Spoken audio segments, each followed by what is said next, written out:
Il taggio è fantastico finché, per fortuna, ci è rivelato Medical Group. Coach, allora dopo il Sei Nazioni, un altro importante torneo, quali le sensazioni? Ma le sensazioni sono di entusiasmo, di energia, di voglia di fare dei ragazzi e di tutto lo staff. Abbiamo voglia di misurarci così con le nazionali dell'emisfero sud e questo mondiale arriva finalmente dopo 3 anni di pandemia era stato sospeso, però adesso abbiamo tanta voglia di farlo e di iniziare.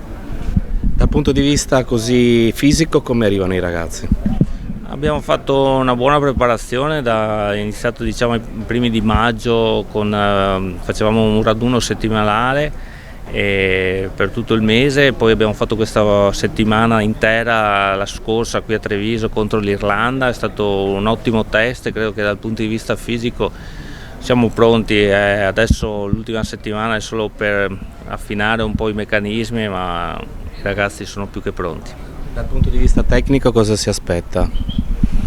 Mi aspetto un salto di qualità rispetto alle Sei Nazioni, sia nel gioco che anche così nell'approccio, nella personalità, perché chiaramente dopo aver fatto 5-6 partite a livello internazionale mi aspetto dai ragazzi un miglioramento. Ecco. Le cose andranno bene se arriverete quanto?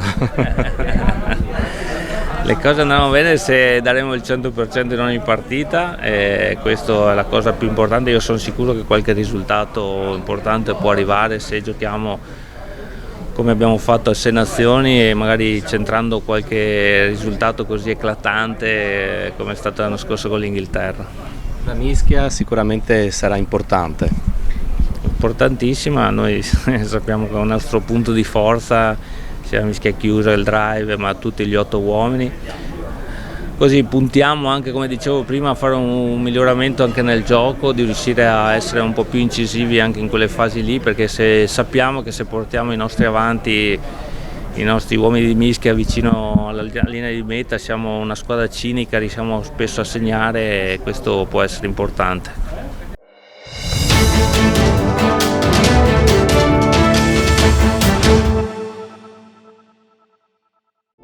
Massoterapia, il potere delle mani, un benessere profondo. Prenotala da Rebellato Medical Group.